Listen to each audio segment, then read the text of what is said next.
Abasawo okuva ku ddwaliro ery'Emmengo nga beegase n'abalotale bategese olusiisira lw'ebyobulamu ku kkanisa ya Mataazi Church e Nateete ku ssomero lya Glory Nursery School mwe bakeberedde n'okujjanjaba abantu endwadde ez'enjawulo ku bwereere. Abantu ab'enjawulo bajjanjabiddwa endwadde omuli pressure, sukaali, amaaso n'endala ng'enteekateeka eno esinze kwetabamu bantu bakuliridde mu myaka nga weewaawo n'abavubuka tebasuuliddwa muguluka.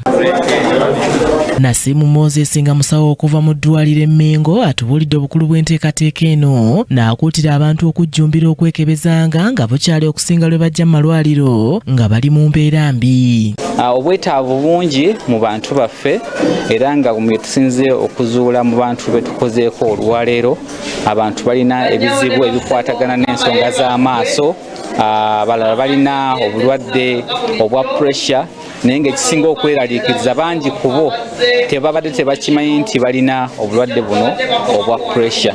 So ndaba nga okujja kwaffe tubakubiriza abo betukozeeko betuzuddemu pressure, betuzuddemu sukaali, betuzudde n'endwadde ez'enjawulo ezikwatagana ku nsonga z'amaaso bongere okwekubiriza okujja mu ddwaliro okwongera okubeera nga bongerayo obujjanjabi kubanga kyetukozeeko ebadde just ntandikwa naye tuba nga tukusanzemu obulwadde obw'engeri ezitali zimu jangu mu ddwaliro twongere okwekebejja twongere okufolowinga ofune obujjanjabi. Abasawo ab'enjawulo abeetabye mu nteekateeka eno batubuulidde endwadde ze basinze okussaako essira n'ebigendererwa bye balina nga bannalotare nga basabye abantu n'ebitongole okubakwasizaako. Ngalo okusooka byonna nga tusimbye omulaka ku ndwadde ezitasiigibwa non-communicable diseases nga twagala abantu baffe okusooka okubasomesa era kyekimu ku bintu bye tukoze okuba twatuuse wano nga tusomesa.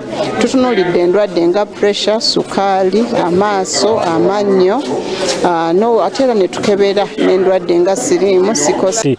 Lotale eno tulina ekirooto nti tujja kwekungaanyangamu ssente tuziteeke mu nsawo y'eddwaliro tutuukire n'abaziratisa abantu ab'omutima omulungi basobola okuteeka ssente mu nsawo eyo nti omulwadde yenna ne waabazze tetujja kugamba nti tumujulize mu ddwaliro eddala oba erya gavumenti nti tujja kusobola kusasula tujjanjaba abalwadde baffe nga bwazze.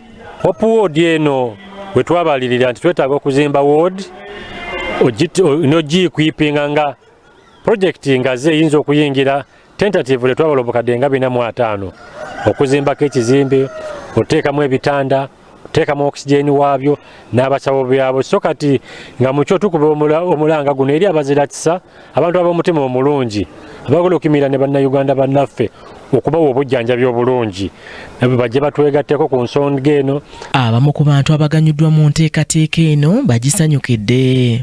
Enteekateeka ebadde nnungi nnyo kubanga tusanze nga egenda mu oda n'abanga bweri nga tewaliwo byakugwirana nakugwa mu bantu buli omu. Bazeewo okujja wano ku kkanisa e Nateete era bajjanjabye nze kennyini banzijanjabye amaaso banzijanjabye amannyo ate era